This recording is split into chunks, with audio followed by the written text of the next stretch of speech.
So what's going to happen is I'm going to talk now. John and Vivian both alluded to the fact that I would have a chance to speak. And then after that, we're going to take a break. Because I don't know about you, I have to go to the bathroom. And you might see me jumping around on one leg in a few minutes. I'm going to try not to have an accident up here.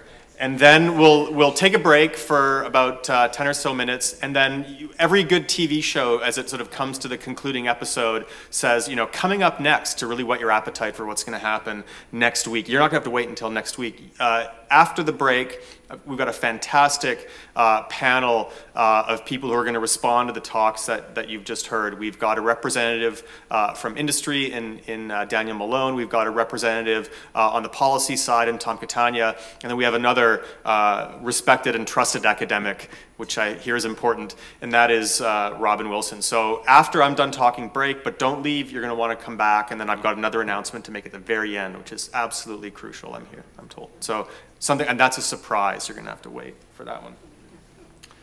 Okay, so what I'd like to talk about is if you actually asked people to make an informed choice, would they prefer nuclear power? And we've heard a lot about how people sort of intuitively, instinctively, this word affectively, might oppose nuclear power. And I want to talk a little bit about whether or not that holds up if we actually make an effort to get them to make some thoughtful and dare I say, defensible choices. I'm going to start first by saying nothing that I do or can talk about up here would have been possible were it not for the folks on the screen. Some of them are in the room, and others were very gracious with their funding. So thanks to all of them. What I'll say is my interpretation of the results that I'll present, and I will not oblige any of them to take responsibility for my recommendations or opinions.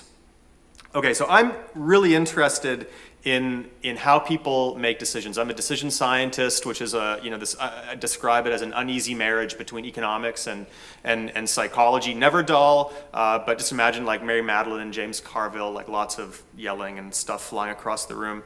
And when I think about decision science and energy transitions and talk to people about that, whether they're in industry or in the academy, this is what I hear. A common narrative is that we need to have consultation, people need to talk to one another, and that includes decision makers, key stakeholders, regulators, and representatives from industry.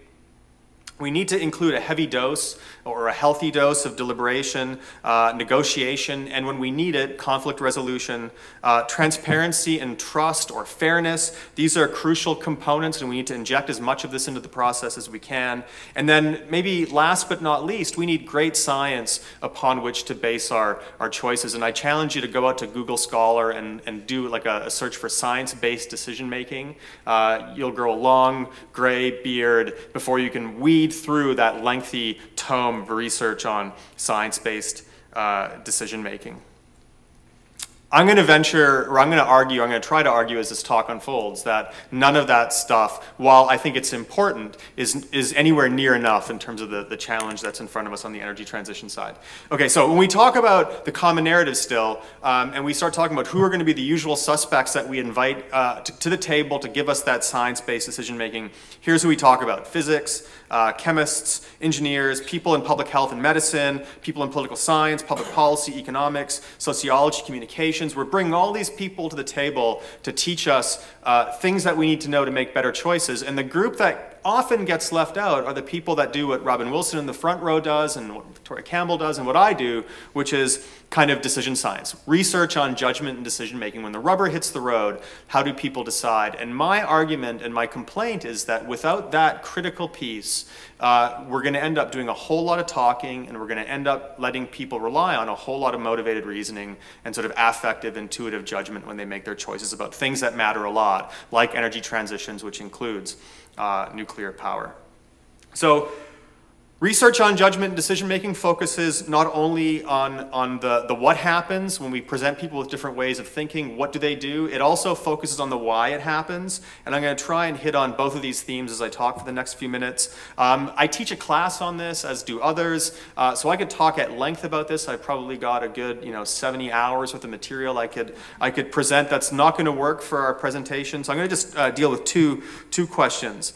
To what extent do people account for technical information when making their decisions? Vivienne and John both alluded to this question.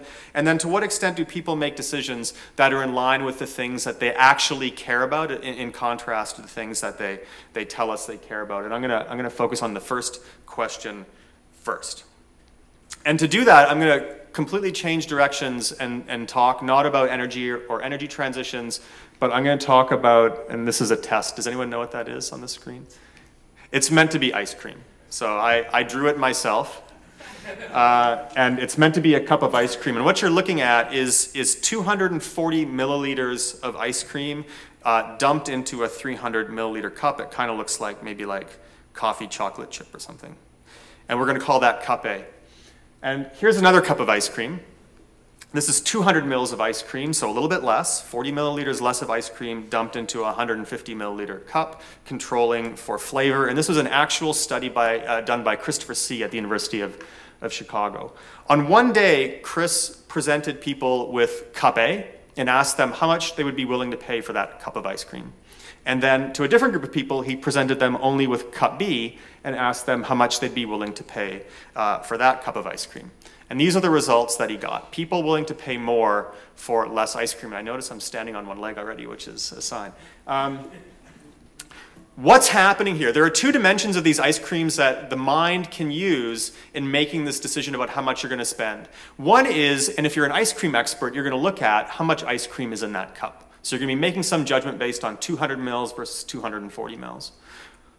That's called system 2. This is that deliberative thinking. If you have sort of expertise on ice cream, you can do that. Most people don't. In fact, the true story, I worked in an ice cream factory making ice cream. I wouldn't be able to do this. The other mode of judgment I can use, and the other sort of attribute I can use, is how full is that cup? And based on my sort of intuitive reaction to that, am I getting a good deal?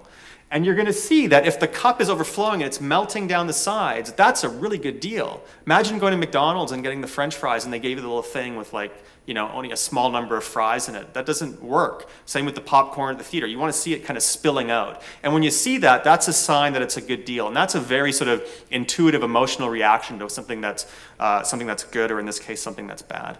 So those are the two pieces you use. And here people are relying very heavily on that sort of intuitive, affective, emotional piece. What happens when you put the cups side by side? And now say to people, look at them both, evaluate the information about how much is in the cups and how full the cups are, and now make a decision. And what Chris found is a preference reversal. Now people are willing to pay more for more ice cream, which makes intuitive sense. That's what we'd like to see. Why does this happen? Well, this is what we call decisionating. The most simple decision aid is to be able to present two things side by side and let people compare them. And when you do that, the stuff that's hard to evaluate, the 200 versus the 240 mils, suddenly becomes easier to evaluate because now you can make a relative comparison. So this is a really crucial thing we can do to get people to make decisions. And we do it all the time. We're doing it right now in the election. If you're watching the election unfold before your eyes, and if you watched the debate last night, you're going to notice something else, and that if you present things side by side, it doesn't always work like you hope it will. So this brings me to another study. This was done by Robin Wilson and I. This was a lot of fun, one of the more fun studies I've got to work on. And we were asking, I tell this story, it's probably not true, but you know how memory works. I sort of imagine us sitting around like at a bar, and I think we were in Palm Springs at a conference, and we were asking ourselves, why is there, and this was during the Bush administration, why is there a global war on terrorism, but there isn't a global war on failing infrastructure? When your chance of dying in the United States from failing infrastructure was orders of magnitude greater than being killed by an international terrorist, yet we were doing all this work overseas to fight terrorism, but really weren't doing anything at home. And what we did is we devised a study to look at a problem where we don't load the emotional sort of response on the attributes, the fullness of the cup or the amount of ice cream in the cup, but we load your emotional response onto how the alternatives or the options under consideration get described instead. So the cases we used were crime, hence Goodfellas. How do people respond to kind of property crime? And we present information about how bad crime is. Or how do they respond about deer overpopulation? And these are two interesting contexts in a lot of rural areas and some not so rural areas, is that you can measure both property crime and deer overpopulation in terms of their effect on human health risks and also risks to property. So you can begin to compare these things. And if you lived in Ohio, like I did at the time where Robin still is, deer overpopulation is a pretty big deal, and it causes some really serious health problems, and it causes some really serious property problems. So what we did is we presented people with a scenario where they could allocate resources to fight crime or to fight deer overpopulation, and we set up the experiment so that the risks to human health and to property from deer overpopulation were always higher than they were from crime. And the question was, if you were sort of the manager that was responsible for fighting crime, law and order, or dealing with deer overpopulation, a different kind of law and order, how would you allocate your resources? And what we found, and that is sort of deer overpopulation is the kind of underfilled big cup of ice cream, because emotion is sort of engaged in a different way, and crime is that very sort of emotionally powerful, overfilled cup of ice cream, but a little bit less ice cream, where the little bit less ice cream represents the lower level of risk. And what we found was that when you evaluated separately, you got a little bit of a higher result, but really fundamentally I should have put an equal sign here, an equal sign result for how people would allocate resources to these two problems. And I can tell you why that is. If you really care, it's not important. What's really important is what happens when you put them side by side. If we go to the ice cream example, when you put them side by side, people ought to be able to look at the data and say, wait a second, the risks from crime are lower than the risks from deer overpopulation. If I'm a sane manager and I've got finite resources, I should allocate more of those resources to the problem that's actually more harmful. And that doesn't happen. That doesn't happen. People are preoccupied with the emotional hit they get from the problem context or the alternative context, and they can't seem to get past that to actually look at the data and then allocate resources based on what the data is telling them. And we did the experiment a couple of different times. We started where the difference between the risks between deer overpopulation and crime were really small, so they were pretty close, and then slowly started to dial up the risks from deer overpopulation to see how high we would have to get them before the eye kind of drifted down the page to look at, oh shoot, you know, that's pretty serious, I should take note of that. And we basically had to turn them up to like 11 to get people just to balance the two as equally important. So this isn't to say that we shouldn't spend money on crime or terrorism, or that, you know, people are not smart or they don't care. It's simply to illustrate that when you present information in equal terms and load an emotional response onto how the problems get characterized, like, you know, Hillary and Donald, crime, deer, terrorism, infrastructure, strange things happen in the mind that we wouldn't necessarily predict or want to see in real life. So if we think about nuclear, you can sort of see where I'm going with this. Nuclear is one of those things where it just sort of sticks out in your mind as sort of emotionally, let's say, less than positive, maybe more negative. And are you going to want to, as sort of a member of the general public, drill down into the data on nuclear, or are you going to want to stick with your gut reaction? And this speaks to the kinds of things John and Viviane were talking about. The other question I want to raise before I start talking about energy transitions specifically is to what extent do people make choices that are in line with their values and their priorities? And this is a question that I like to explore. It's one that I explore with a colleague, Doug Bissett, also in Ohio, oddly enough. And if you ask people what's important to them, they'll give you sort of a long list of things that they care about. You can engage them in a process of actually assigning some weights or numbers, relative weights or numbers to those different things. And then you can compare what they tell you is important to how those different dimensions of importance appear in the choices that they actually make in real life. And I'm going to foreshadow my results by saying you don't need to be a rocket scientist, or in this case a nuclear scientist, to know that there's going to be a startling lack of alignment there. And listen, I can tell that all y'all in the room here are different, you're smart and educated, and you care, and this never happens to you. You make decisions that are always in line with your priorities, no matter what happens. You think it through, you talk to your confidants, you talk to your partners, and everything is hunky-dory, and so no judgments about you in terms of what I'm about to show you now. So here's some data. This is the setup for this study was basically to say, imagine that you were in the market for, in this case, a new car. And I'm going to present you, or Doug and I are going to present you with a few different cars that you can look at. And preceding this, we're going to do a whole bunch of work with people to try and figure out when they think about cars or a car purchase, what are the kinds of things you're going to look for in that car purchase. I'm just getting to the good stuff. You should come back. Come back. Oh, come on. So preceded by when you think about, you got to make this choice, what's important to you, what would you like to consider? And what we heard from folks is, well, price, we want to consider price, we want to consider fuel consumption, and we might want to consider greenhouse gas emissions, how polluting are these cars.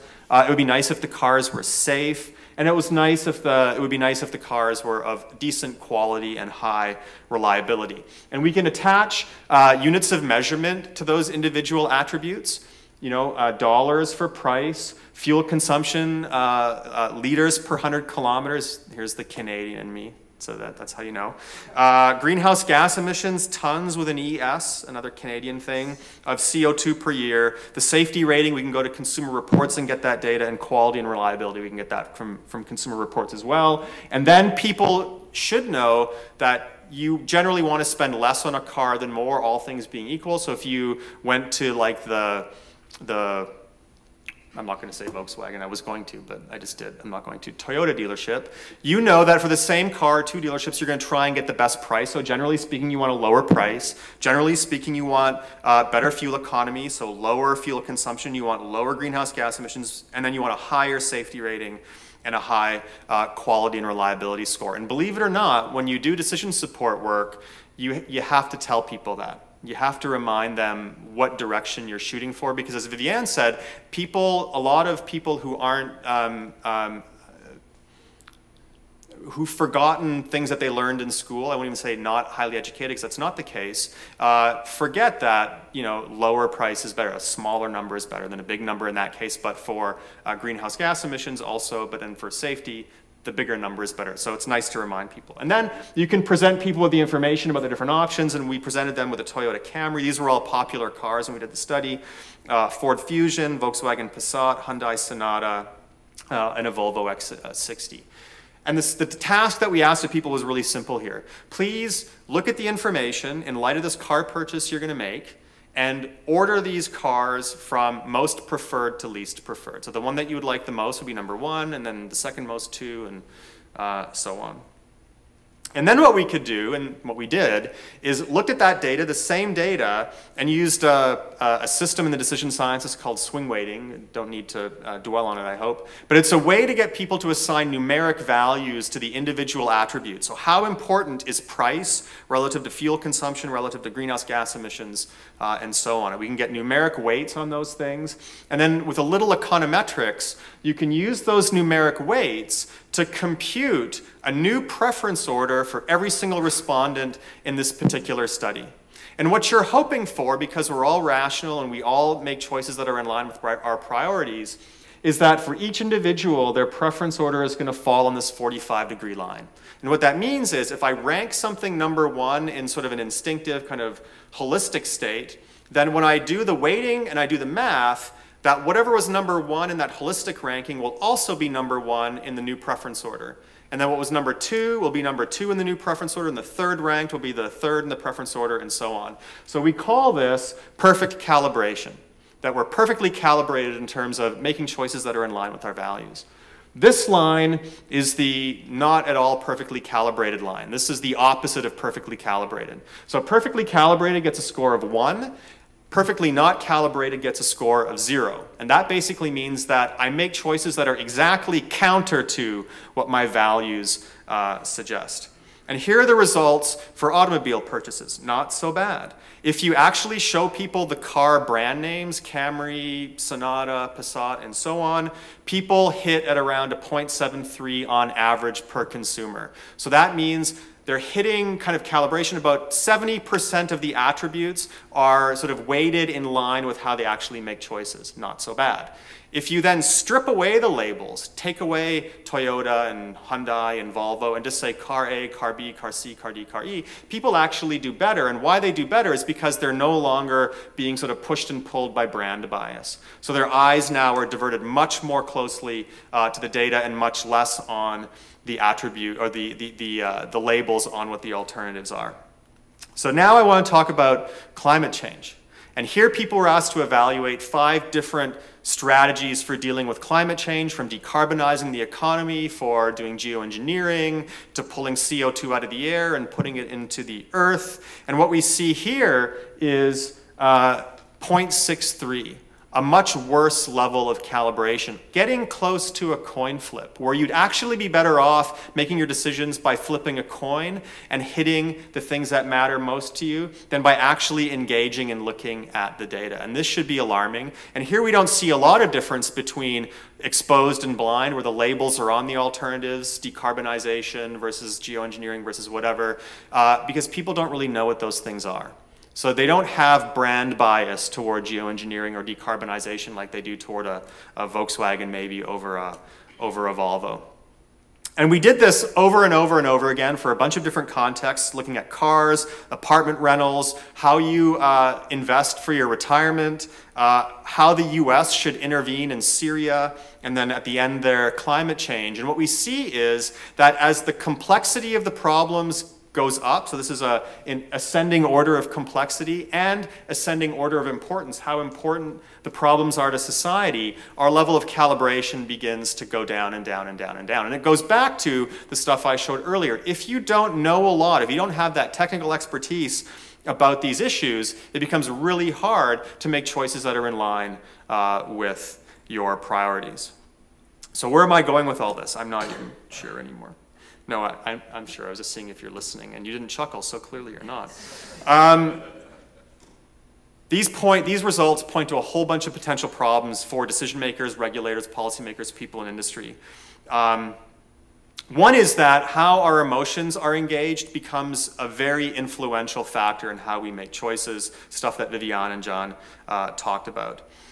People tend to anchor on certain cues and clues when they make their decisions, and they use those as the basis for articulating a preference. So when John talked about, the bucket of ideas that is your head, people are sort of focusing in on things that are salient to them at the time that they make their choices. They're not really digging deep in terms of trying to understand those problems on a level that we might be interested in as scientific people.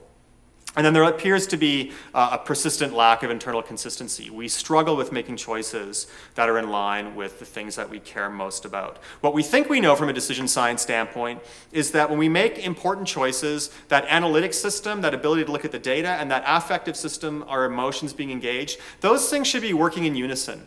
I think we're going to be in big trouble if we say that we should be turning off emotion. If you turn off emotion, you have no way of knowing what you like or dislike. So we need to have emotion engaged, but we also need to amp up the technical engagement as well.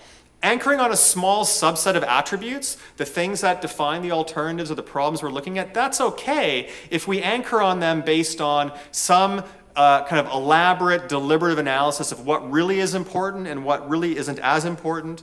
Decisions that require greater levels of accuracy are going to demand greater levels of effort.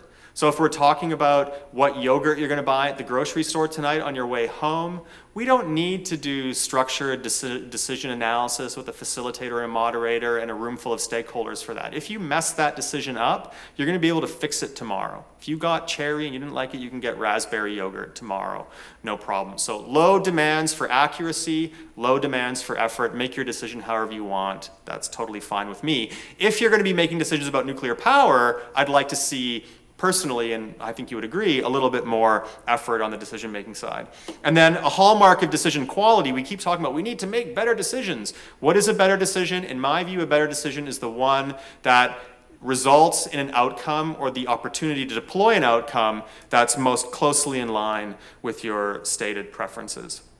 And you can begin then to think about decision support tools that help people to do this. And if you do that, there are really 5 steps that are crucial. The first step is to help people to define the problem space in which they're making their decisions and to help them understand the constraints on those choices. We can deliberate at length about what to do if an asteroid is about to hit the planet. And the level of deliberation and the level of analytical rigor we're going to deploy is going to be different based on whether or not the asteroid is going to hit us the day after tomorrow or whether or not it's going to hit us 1,000 years from now. So we need to know the constraints on our decision-making space. We need to identify and understand the objectives, the things that we really want to achieve with our decision, and how we measure them. If I ask a room full of students, what do you think is important as an objective when we think about energy transitions? They say sustainability. And I say, that's great. So what's the attribute and the impact measure for sustainability that we're going to use to deploy any alternative? And I get 50 different answers. So we need to actually think about that and to reach some kind of agreement about what those objectives are and how they're going to be measured. We need to develop sensible alternatives and alternatives that are substantially different from one another. I can't tell you how many times as a researcher I see people making choices among alternatives that are incrementally different from one another, but fundamentally they're basically the same thing. We do ourselves a disservice if we don't think broadly about options, if for no other reason than to reality check what we really care about. We need to forecast the consequences of those alternatives in terms of how they actually meet our objectives. Again, if we do a great job of thinking about what's important and a great job of coming up with alternatives, but then don't ask ourselves, how do those alternatives perform in light of those objectives? We're missing out on data that we need. And then lastly, we need to be very critical about how we address trade-offs. And we really have a hard time with trade-offs, as the last two studies just showed. Lastly, decision-making isn't something you do, implement, and then kind of forget about it. You put it in a drawer and leave it. I mean, we are on a continuum of decisions in our lives. The decisions we made tomorrow about what we wear today, believe it or not, influence what we're going to do tonight. The decisions we made about energy infrastructure 10 years ago, 100 years ago, are going to influence what we can do tomorrow. So we have to think about decision-making as a continuum. We also have to think about decision-making not as the solution to a problem or the answer to a question. We should recode that as a series of questions. Decision-making is an opportunity to deploy experiments that we can learn from. Some of them are going to play out over long periods of time, others over less long periods of time, but the fact is we can actually use decision-making as a way to learn. Which brings me finally, at long last, 24 minutes in according to my clock, to a discussion about energy transitions. How can we actually do this in the context of energy? And I was lucky enough in 2008, when I was at Michigan State, where John is now, to work with Ingham County and Michigan State University on a study to actually help people in the community make decisions, help inform decisions about the decommissioning of a coal-fired power plant, the T.B. Simon power plant, that was based at, continues to be based at Michigan State University. Highly interdisciplinary. We worked with lots of different people from lots of different fields of science, lots of different engineers, lots of different consultants, and it was a multi-party process that involved local stakeholders, regulators, administrators, and so on. But it focused on the central question of, what do you do with this thing 30 years out or sooner in terms of moving away from coal-fired power in this area? And the first thing that we did, kind of like the car study I just talked about, is I sent a PhD student to the field, a guy named Rich Grogan, to talk to people in the county about when you think about energy strategy, what becomes important, what sort of rises to the top in terms of importance. And for each group of people or for each person he talked to, he developed a map of ideas, of objectives, and how they related to one another. And so we have dozens of these maps depicting people's objectives, and then through that he was able to narrow down, find consistency, find areas where there were things that rose to the top that needed to be considered. And here they are on this list here. Meeting demand. It's not good to talk about energy transitions if you don't talk about demand. Increasing demand side efficiency, increasing the fraction of renewables, which has come up in the conference already, minimizing capital and operating costs, creating jobs, reducing greenhouse gas emissions, minimizing land use impacts as a proxy for environmental impact, reducing air pollution, NOx, SOx, and so on. And then, because MSU and East Lansing is a university town, at least consider alternatives that are perceived as being highly innovative, which seems like a pretty decent list to me. So then the next step was to work with a group of engineers to figure out what was actually possible. If you began to think about alternatives that could be deployed, what's on the table of things that you could realistically consider? And here's a subset of those: biofuels with CCS, distributed natural gas plus CCS, coal with or without CCS, co-firing natural gas and coal, biofuels and coals, distributed solar, and the list goes on. And then here, next-gen nuclear, small modular reactors. The Michigan State University has a nuclear energy program. They've got nuclear material on campus. It seemed like a place where you could put small modular reactors on the table for consideration, which is what we did. The next step was to develop a model whereby people could actually dial up or come in or log into the system and begin to play around with their preferences based on those articulated values. And we worked with Compass Resource Management, which is a consulting group based out in Vancouver, British Columbia. They've done a lot of work in the energy space to develop a sort of an interactive decision support framework that looks like this. And I'll run this in a second. But basically, this is an on-screen kind of module. The first thing that people could do was modify how efficient the system was going to be, do efficiency upgrades to buildings and to infrastructure. As you did that, it would modify demand requirements. Then you could choose among a whole bunch of different options for powering the community. And we worked in portfolios, because you're not going to just do one thing, you're going to do a bundle of things. And really what an energy transition decision about is how the different bundles differ and which bundles make the most sense.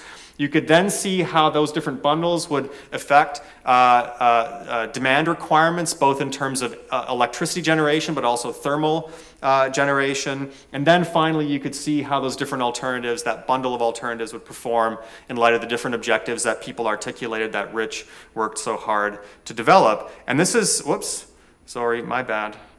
This is, no, that's not it. This is it. This is people, this is one person actually using the thing. So you can see they're clicking on energy efficiency upgrades. As they do, demand requirements drop down. Now they're going to start building a power plant with as many as 5 generation units in it. I think they're going to end up using 3. As they add the different fuel sources to those generation units, you're going to see what it's going to cost, what the greenhouse gas reductions are going to be, what the air emissions or pollution reductions are going to be, how many jobs they're going to create, what the land use impacts of the decision are going to be, and how innovative people perceive that bundle of alternatives to be. Look, small modular reactors got added there. It overproduces in terms of thermal, as you might expect, but don't worry about that for now. And then they click next, and they record their own sort of constrained preference in terms of what they want to see deployed. And you're probably paying attention now and going, well, how does that address any of the problems you talked about before? And the answer is it doesn't. What does is the next step. You want to engage people, because engaging people in actually developing an alternative or a bundle of alternatives forces them to understand the issues. They got to read, they got to think, they got to communicate. That helps them learn. That's a good thing.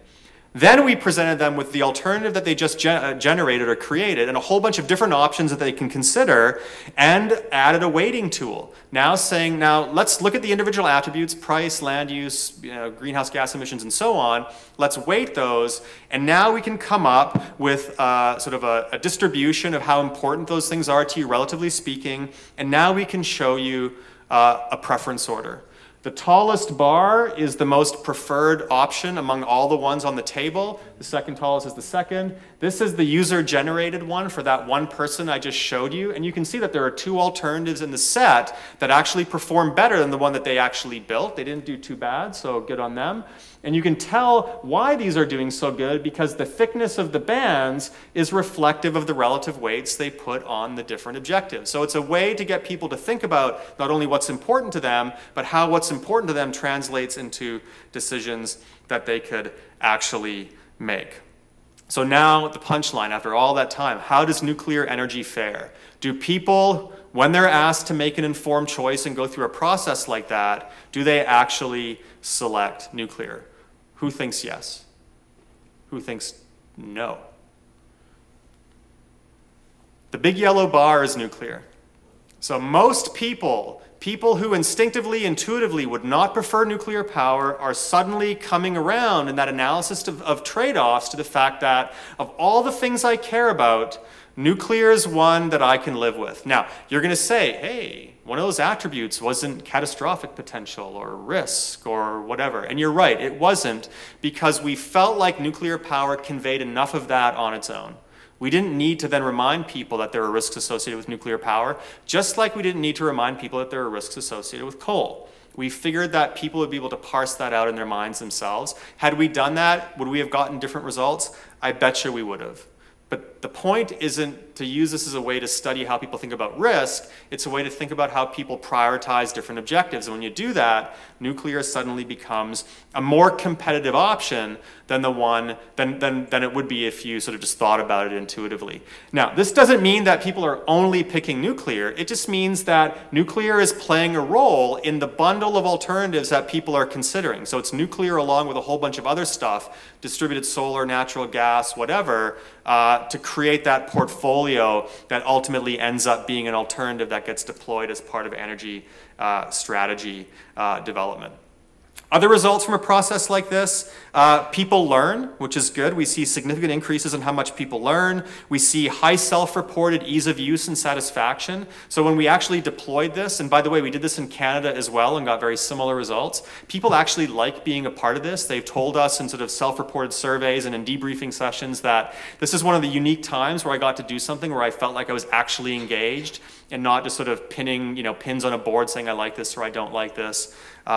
People reported satisfaction with the process, and they reported that if the decision were deployed, even if it wasn't the alternative that they built themselves, that they could live with that, which gets to John's comments about kind of fairness, and his last comment about it's not about building support. It might be about just getting people to say, you know what, we're fine, we trust you, do it as you need to do it. If you want to see this, there's a pared down version of it on display at the Koshland Science Museum in Washington, D.C., and you can play around with it online as well, and I think these slides will be made available so you can click on that link.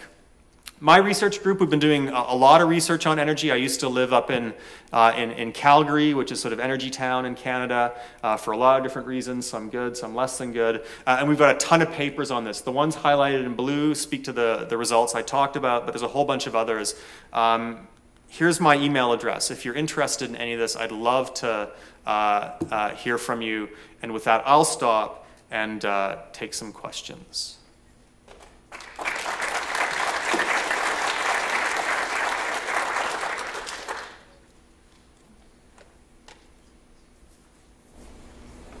I'm not sure if more people are leaving or going to the mics. But. So between what, sort of putting together what John said and what you said, Joe, you said the more complicated an issue it is, the more difficult it is to make choices in line with your priorities because you don't have the information.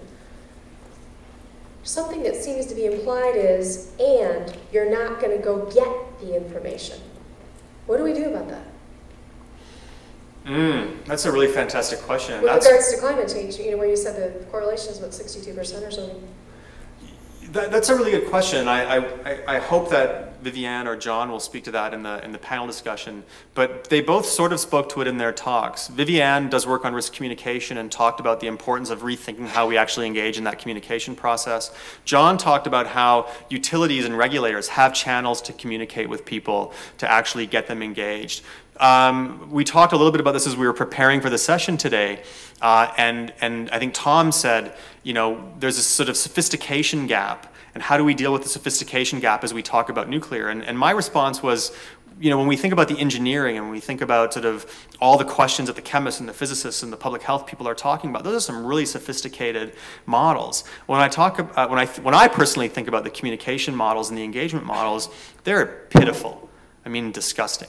So I think that if those companies have opportunities and those regulators have opportunities to communicate, the communication can pivot. It doesn't have to be around love us for this reason. It can be around we trust you enough to be engaged. We can work with you to become informed.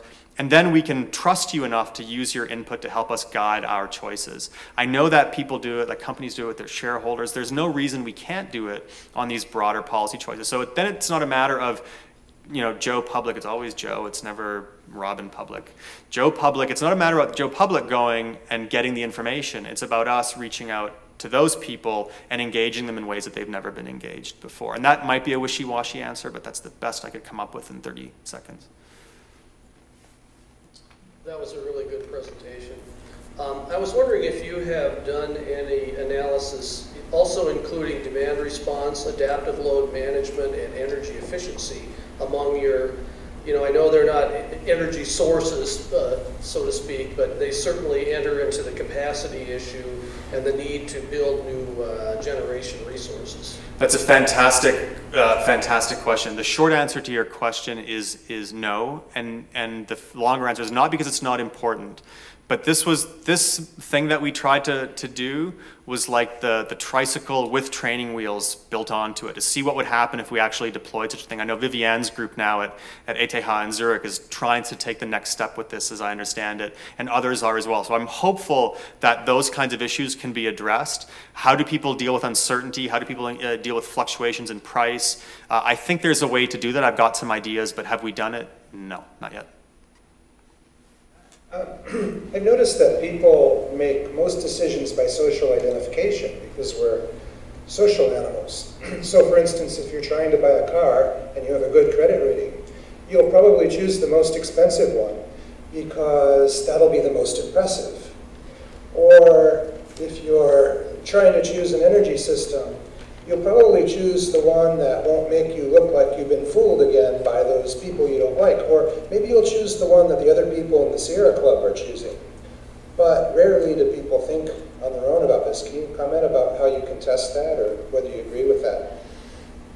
That's a good question. So there's a lot of things there. So some of the stuff that as I heard you talk about it, implies a very rational mode of judgment, which is to say, you know, I don't want to be fooled again. So now lack of foolishness is going to be an objective, and I'm going to measure the different options that I can consider based on how likely I am to be fooled or not fooled. Very sort of rational mode. Separate from that is the whole sort of tribal mentality. I'm going to sort of vote my badge of sort of tribal membership, which is one of the things that John talked about. There's a lot of debate about that. There's the work on cultural cognition. There's the work that Vivianne alluded to in terms of sort of dread and known unknown and how those calibrate or sort of work to calibrate people's preferences. I think those are all important issues. I'm not going to say that they're not. What I think, though, since you asked for my opinion, is if you begin to engage people around making choices in a very different way from the way we have been doing it, which is, as I said, not sophisticated. I think it's pretty sloppy. If you go to a public meeting around energy or around land use, it's not atypical to hear a presentation, maybe some facilitated dialogue, and then it usually ends up with, on the board are 7 different alternatives you can choose from. You've got a baggie of push pins. Go to the board and choose which ones you like, and more push pins means you like it better. And that to me is ridiculous. It's ridiculous because it doesn't get people to think about how the alternatives perform in light of those objectives. It doesn't get people to even think about the objectives. It doesn't get people to make trade-offs. So my personal opinion is, based on some of the data we've looked at, and we haven't explored this fully, and it's my next NSF proposal, I think, don't steal it, anybody, is if you begin to deploy decision support tools in a meaningful and defensible way, would you be able to overcome some of those tribal motivators? My gut tells me yes. Now, if you overcome them, does that mean that people will be willing to deploy them? That's a separate question, which would also be explored in some new set of studies. So my short answer is I think it would help. Would it lead to deployment? I don't know. Definitely worth studying. The typical scientist answer. If anyone here has deep pockets, Ford Foundation, NSF, I have my email. It's right here. I'll take one last question and we'll go to a break. Just a follow-up to that, it seems like putting push pins on the board, having 7 people come up and put their ideas up and then having them vote is quick and easy compared to creating an interactive tool that has all these weightings in it. Obviously, you know, there's some cost to doing that. But the thing that strikes me about this, it seemed really fantastic, the little tool you put together, but we seem to have a lot of difficulty agreeing on how much do different things cost? How do you weight these factors? Is there anything that can be, I mean, is that a tractable problem, or is it always just kind of an academic exercise? Yes, we can, given these parameters, we can make people make better choices. That's another really fantastic question. So I think that there's a way to make these tools even more sophisticated than they are, and I'm not going to claim that they're super sophisticated. Like I said, it's sort of the tricycle with training wheels added on. I think you can take it to the next level. I believe that you can. I had something in my mind and it just popped out, and I hate it when that happens, especially in a room like this. Here's what I was going to say. I remember now. So 2 things. One is we have to ask ourselves in that effort accuracy trade-off I talked about, where do we want to go with this? So am I engaging people who aren't experts on nuclear or energy transitions because I want to find out exactly where I want to go on the map and how I'm going to get there? Or do I want to sort of get sort of a kind of a rough sense of the direction we want to head with maybe some confidence intervals around kind of where we land and whether or not we'd be happy with that? If the latter, then I think a lot of the questions you're raising about uncertainty and fluctuations, while important, aren't necessary to resolve to get a sense of where, generally speaking, we want to go. So we have to ask ourselves, what do we want to do? And I think what you can do in terms of sophistication with a group of experts is going to be different from what you can do with a group of non-experts or a mix of people. But I think we can all start heading in the same, direction on that map if we want to. The second thing is around sort of the length of the process.